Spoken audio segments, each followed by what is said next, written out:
വിഷു റിലീസുകളിൽ ഏറ്റവും കൂടുതൽ ഹൈപ്പ് കയറിയ ഒരു പടം അല്ല, ഹൈപ്പ് കയറ്റിയ ഒരു പടം. അത്ര നല്ല പ്രതീക്ഷയോട് കൂടി പോയിട്ട്, നല്ലൊരു എക്സ്പെക്ടേഷനോട് കൂടി പോയിട്ട്, നല്ല രീതിയിലുള്ള തട്ട് കിട്ടിയിട്ടുള്ള ഒരു പടം. ഖാലിദ് റഹ്മാന്റെ സംവിധാനത്തിൽ പുള്ളിയുടെ 5ാമത്തെ മാത്രം സിനിമയായിട്ട് വന്നിട്ടുള്ള നസ്ൽ നായകനായിട്ടുള്ള ആലപ്പുഴ ജിംഖാന എന്ന് പറയുന്ന സിനിമ. നമുക്കറിയാം, പണ്ടത്തെ കാലത്തുള്ള ട്രെൻഡ് എന്ന് പറഞ്ഞു കഴിഞ്ഞാൽ ഒരു സിനിമ ഇറങ്ങിക്കഴിഞ്ഞാൽ അതിൽ നായകനാരാണ്, നായിക ആരാണ് എന്ന് നോക്കിയിട്ടാണ് നമ്മൾ സിനിമ കാണാൻ വേണ്ടി പോകുന്നത്.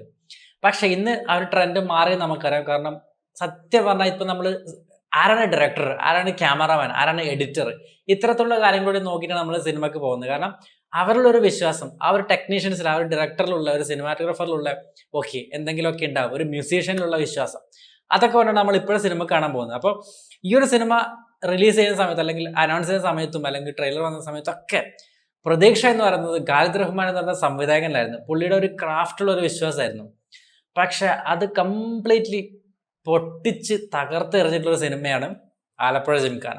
ഫസ്റ്റ് ഞാൻ പറയുന്നത്, ഇത് എൻ്റെ ഒപ്പീനിയൻ മാത്രമാണ്, എനിക്ക് തോന്നിയിട്ടുള്ള കാര്യം മാത്രമാണ്, ഞാൻ എൻ്റെ വീക്ഷണകോണത്തിൽ നിന്ന് പറയുന്നതാണ്. അതുകൊണ്ട് പുള്ളി എന്തിനു ഈ ഒരു സിനിമ ചെയ്തു എനിക്ക് ഇപ്പോഴും ആലോചിച്ചിട്ട് ഒരു പിടിയും കിട്ടുന്നില്ല. സത്യം പറഞ്ഞു, എന്തിന് ഖാലിദ് റഹ്മാന്റെ ഒരു കാലിബർ അനുസരിച്ചിട്ട് പുള്ളിക്ക് ചെയ്യാൻ പറ്റുന്നതിൻ്റെ ഒരു 50% പോലും ഈ ചിത്രത്തിലില്ല. DOP ചെയ്തിരിക്കുന്നത് ജിംഷി ഖാലിദാണ്, മ്യൂസിക് വിഷ്ണു വിജയ്, എഡിറ്റർ നമ്മളുടെ ഇപ്പോഴും ലാസ്റ്റ് മരിച്ചു പോയിട്ടുള്ള നിഷാദ് യൂസഫാണ്. അപ്പോൾ അത്തരത്തിൽ നല്ല കിടിലൻ ഒരു ക്രൂ ആണ് സിനിമയ്ക്ക് ഉള്ളത്. കാസിൻ്റെ കേസിലും അതുപോലെ തന്നെയാണ്, നല്ലൊരു കിടിലൻ കാസും എക്സ്പെക്ടേഷൻസിലൊക്കെ ഹൈ ലെവലിൽ നിന്നിട്ടുള്ള പടം. അപ്പോൾ എന്താണ് പടത്തിന് പറ്റിയിട്ടുള്ളത് എന്ന് വെച്ച് കഴിഞ്ഞാൽ, നെല്ലുമാലയ്ക്ക് ശേഷം വരുന്ന ഖാലിദ് റഹ്മാൻ്റെ ഒരു സിനിമ, പ്രേമലിന് ശേഷം നസ്ൽ നായകനായിട്ട് വരുന്ന സിനിമ, ഈ ഒരു ഫാക്ടേഴ്സൊക്കെ കൊണ്ടാണ് സത്യം പറഞ്ഞ ഈ സിനിമയ്ക്ക് ഇത്രയും ഒരു ഹൈപ്പ് കയറാനുള്ള ഒരു കാരണം എന്നാണ് എനിക്ക് തോന്നിയിട്ടുള്ളത്. അപ്പോൾ ട്രെയിലർ വന്നപ്പോഴായാലും ടീസർ വന്നപ്പോഴായാലും നമുക്ക് കിട്ടിയിട്ടുള്ള ഒരു കിക്കും ആ ഒരു എലമെൻ്റ് ആണ്. ഓക്കെ, എന്തൊക്കെയൊക്കെ ഉണ്ട്, നല്ലൊരു ഫൈറ്റും നല്ല കിടില മൊമെന്റ്സ് ഒക്കെ ഉള്ള ഒരു സിനിമയായിരിക്കും നമ്മൾ വിചാരിക്കും. പക്ഷെ ദിസ് ഈസ് ലിറ്ററലി നത്തിങ്. എനിക്ക് നല്ല ഡൗട്ട് ഉണ്ട്, ഖാലിദ് റഹ്മാൻ വേറെ എന്തോ ഒരു പ്രൊജക്റ്റ് ചെയ്യുന്നതിനിടയ്ക്ക് കുറച്ച് ദിവസം കിട്ടി, ഒരു 10-15 ദിവസം കിട്ടിയപ്പോൾ ഓക്കെ ഞാനിത് പെട്ടെന്ന് ചെയ്തു തീർക്കട്ടെ എന്നും പറഞ്ഞിട്ട് ചെയ്തു വെച്ചൊരു സാധനം അങ്ങനെയൊന്നും എനിക്ക് തോന്നുന്നില്ല. കാരണം പേഴ്സണലി ഒരു പുള്ളിക്ക് ചെയ്യാൻ പറ്റുന്നതിൻ്റെ ഒന്നുമില്ല ഇതിൽ. അതാണ് ഞാൻ പറഞ്ഞത്, ലിറ്ററലി നത്തിങ്. ഒരു ആമച്ചർ ബോക്സിങ്ങിൻ്റെ ഒരു സംഭവമാണ് ഈ സിനിമ പറയാൻ ഉദ്ദേശിച്ചിട്ടുള്ളത്. അപ്പോൾ നമ്മൾ ആ പുള്ളി ഇന്റർവ്യൂവിൽ പറഞ്ഞിട്ടുള്ള സംഭവം തന്നെയാണ്. അതായത് ഒരു മൊമെന്റ് വരുന്നു, ഒരു സിറ്റുവേഷൻ വരുന്നു, ബോക്സിങ് പഠിക്കാൻ പോകുന്നു, ബോക്സിങ് പഠിക്കുന്നു. അതെ, ബോക്സിങ്ങിന്റെ ABCD അറിയാത്ത പിള്ളേർ ഓക്കെ, അതായിരിക്കും ആമച്ചർ ബോക്സിംഗ് എന്ന് പറയുന്നത്. ഓക്കെ, അതൊക്കെ പോട്ടെ. നമ്മൾക്ക് സിനിമ എന്ന് പറഞ്ഞാൽ നമുക്കറിയാം മേക്ക് ബിലീഫാണ്. നമ്മൾ എന്ത് കാര്യം പറയുന്നുണ്ടെങ്കിലും അത് കൺവിൻസിങ് ആവുന്ന രീതിയിൽ നമ്മൾക്ക് ഓക്കെ അത് ചെയ്യാൻ പറ്റും എന്ന് നമ്മളെ കൊണ്ട് വിശ്വസിപ്പിക്കാൻ പറ്റിക്കഴിഞ്ഞാൽ ഓക്കെ, ദാറ്റ്സ് എ സക്സസ്. അത് സത്യം പറഞ്ഞാൽ വിജയിച്ചു. ഇവിടെ അതാണ് പറ്റാതെ പോയത്. അതായത് ഒരു ബോക്സിങ്ങിന്റെ ഒരു ABCD അറിയാത്ത ജസ്റ്റ് യൂട്യൂബിൽ നോക്കിയിട്ടൊക്കെ ബോക്സിങ് പഠിച്ചെന്നൊക്കെ പറയുന്നത് എനിക്കറിയില്ല അതൊക്കെ പോസിബിൾ ആണെന്നുള്ളത്. ബട്ട് ഓക്കെ, അതൊക്കെ പോട്ടെ. നമുക്ക് ട്രെയിലർ നമ്മൾ കണ്ട് ആ കട്ടുകൾ നമ്മൾ കാണുന്ന സമയത്ത് നമുക്ക് കിട്ടുന്ന ഒരു എക്സ്പെക്ടേഷൻ, അല്ലെങ്കിൽ നമ്മൾ എക്സ്പെക്ട് ചെയ്യുന്ന പറയുന്നത് okay, this is something like ഒരു ആക്ഷൻ കോമഡി ആയിരിക്കും എന്നുള്ളത്. പക്ഷെ ഇതൊരു ആക്ഷൻ കോമഡി എന്ന് പോലും പറയാനില്ല, ഒരു റോം കോം എന്നൊന്നൊരു ജോണർ പോലും ഉൾപ്പെടുത്താനില്ല. അതായത് പറഞ്ഞ ഒന്നുമില്ല. നല്ലൊരു പ്ലോട്ടാണ് സത്യം പറയാലോ. ഞാൻ പറഞ്ഞത് നമുക്കൊരു തിയേറ്റർ എക്സ്പീരിയൻസിൽ കിട്ടിയെല്ലാം പോലെ ചെയ്തെടുക്കാൻ പറ്റുന്ന ഒരു പ്ലോട്ടായിരുന്നു. ഇതിപ്പോൾ നമുക്ക് ബജറ്റ് ലിമിറ്റേഷൻ ഉണ്ടെന്ന് പറയാം, ബാക്കിയുള്ള റെസ്ട്രിക്ഷൻസ് ഉണ്ടെന്ന് പറയാം, മലയാള ഇൻഡസ്ട്രി ആണെന്ന് പറയാം, നമുക്ക് ഇത്രയൊക്കെ ചെയ്യാൻ പറ്റുള്ളൂ. ആ ഒരു അതൊക്കെ എക്സ്ക്യൂസ് ആണ്. സത്യം, അതൊക്കെ എക്സ്ക്യൂസ് ആണ്. നമ്മളുടെ ഈ ലിമിറ്റേഷൻസിൽ നിന്നുകൊണ്ട് നമ്മൾ എത്രയൊക്കെ കാര്യങ്ങൾ ചെയ്തിട്ടുണ്ട്.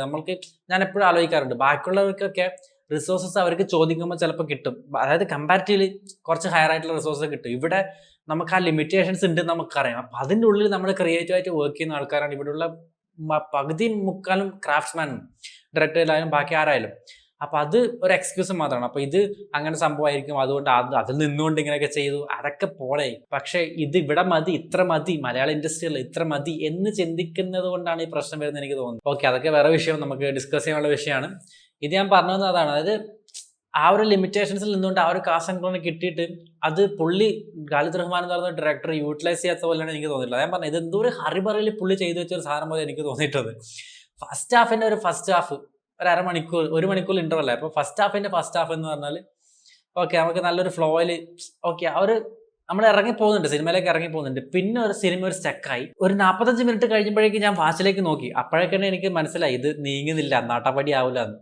അതായത് ഫുള്ള് സെക്കൻഡ് ഹാഫ് കംപ്ലീറ്റ്ലി ഒരു ഹാളിൽ സെറ്റ് ചെയ്ത്, ഒരു റിങ്ങിന് സെറ്റ് ചെയ്തിട്ട് കംപ്ലീറ്റ് അവിടെ നിന്നാണ് ഷൂട്ട്. സെക്കൻഡ് ഹാഫ് കംപ്ലീറ്റ് അവിടെയാണ്. ഒരാൾ റിംഗിലേക്ക് പോകുന്നു, ബോക്സ് ചെയ്യുന്നു, തിരിച്ചു വരുന്നു, വീഴുന്നു, അടുത്ത ആൾ പോകുന്നു, തിരിച്ചു വരുന്നു, വീഴുന്നു, ഇതന്നെ സംഭവം. നമുക്ക് ആ ഒരു ഹൈ മൊമെന്റ്സ് വേണ്ട സ്ഥലത്ത് കൃത്യമായിട്ട് കിട്ടിയിട്ടുണ്ടെങ്കിൽ നോ പ്രോബ്ലം, ക്രിഡിലം പോലെ നമുക്ക് എക്സ്പീരിയൻസ് ചെയ്യാൻ പറ്റുന്ന ഒരു സാധനമായിരുന്നു. പക്ഷേ ഇത് ലിറ്ററലി നത്തിങ്. പിന്നെ പുട്ടിൽ തേങ്ങ ഇടുന്നത് പോലെ കുറച്ച് കോമഡി അല്ലടേ, കുറച്ച് ഡയലോഗ്സ് ഉണ്ടെന്ന് പറയാം നമുക്ക്. ഓക്കെ, ഇങ്ങനെ ഒന്ന് ചിരിക്കാനുള്ള കുറച്ച് ഡയലോഗ്സ് ഉണ്ട്. ആ ഫൈറ്റിലുള്ള ഹൈ മൊമെന്റ്സ് അല്ലെങ്കിൽ ടോട്ടൽ സിനിമയിൽ എടുക്കുന്ന ഹൈ മൊമെന്റ്സ് എടുത്താൽ ഇത്ര തന്നെയാണ്. ഇടയ്ക്കിടയ്ക്ക് ഒരു സാധനം ഇങ്ങനെ ഒന്ന് കണ്ണടച്ച് തുറക്കുമ്പോഴേക്ക് വരും പോവും. അതായത് ഇതിൽ എന്തിനാണ് നെസ്ലനാണ് നായകൻ എന്ന് പറഞ്ഞ് നമ്മളെ തെറ്റിദ്ധരിപ്പിച്ചത്, അല്ലെങ്കിൽ അങ്ങനെ തെറ്റിദ്ധരിച്ചവരായിരിക്കും നമ്മൾ ഭൂരിഭാഗം പേരും ആൾക്കാർ. അതായത് പുള്ളിയാണ് പ്രൊട്ടഗോണിസ്റ്റ്, നെസ്ലനാണ് പ്രൊട്ടഗോണിസ്റ്റ്. ഇതിൽ ലിറ്ററലി ഞാൻ പറയട്ടെ, നെസ്ലൻ ഒഴികെ ബാക്കി അഭിനയിച്ചിട്ടുള്ള നിന്നോനും വന്നോനും പുറകിൽ നിന്നോനും ക്യാമറയിൽ നോക്കിപ്പോന്നോനും അടക്കം ഒരു മൊമെന്റ് ഉണ്ട്, നമ്മളൊന്ന് ശ്രദ്ധിക്കുന്ന ഒരു മൊമെന്റ് ഉണ്ട്. പക്ഷെ നെസ്ലന് മാത്രം അതില്ല. അതാണ് കോമഡി സാധനം. അതേപോലെ ബാക്കി പുതുമുഖ, അതായത് സിനിമയെ കുറിച്ച് അറിയാത്ത അത്രയും ലിറ്ററലി നമ്മൾ പരിചയമില്ലാത്ത ഫേസിനടക്കം കിട്ടില്ലാൻ പോലത്തെ മൊമെന്റ്സ് കൊടുത്തിട്ടുണ്ട്. ജസ്റ്റ് ഒരു സെക്കൻഡ് ആണെങ്കിൽ അത്രയും. നെസ്ലൻ അതുപോലും ഇത് സിനിമയിൽ തന്നെ ഒരു ഡയലോഗ് അവനോട് ചോദിക്കുന്നുണ്ട്, നീ എന്താണ് റിംഗിൽ കയറി കളിക്കണത്, ജോക്കർ കളിക്കണോ? അത് തന്നെ പുള്ളിനെ നെസ്ലിനെ ശരിക്കും പറഞ്ഞ ഒരു ജോക്കറാക്കി കളഞ്ഞിരിക്കുകയാണ് ഈ സിനിമയിൽ. അങ്ങനെ ബാക്കി എല്ലാവർക്കും, ഗണപതി ആയിക്കോട്ടെ, സന്ദീപ് പ്രദീപ് ആയിക്കോട്ടെ, ബാക്കി ഫ്രാങ്കോ ഫ്രാൻസിസ് എന്ന് പറഞ്ഞ പുള്ളി, പിന്നെ അനഘ, അവര് പഞ്ചാര പഞ്ചര ഉണ്ടല്ലോ, അവർക്ക് എല്ലാവർക്കും ഒരു മൊമെന്റ്സ് ഉണ്ട് കിട്ടില്ല. നമ്മളൊന്നും അറിയാം, ജസ്റ്റ് ഇങ്ങനെ ഒന്ന് ക്ലാപ്പ് ചെയ്യാനുള്ള ഒരു മൊമെന്റും ഉണ്ട്. നെസ്ലൻ അതുപോലും ഇല്ല. അപ്പൊ പിന്നെ എന്തിനാണ് പുള്ളിനെ, സത്യം പറഞ്ഞാൽ ഈ സിനിമ ബിസിനസ് മൈൻഡിൽ മാർക്കറ്റ് ചെയ്യാൻ വേണ്ടിയിട്ടാണ് നെസ്ലനാണ് മെയിൻ ലീഡർ എന്നുള്ള ഇതിൽ നമ്മൾക്ക് കാണിച്ചു തന്നിട്ടുള്ളത്.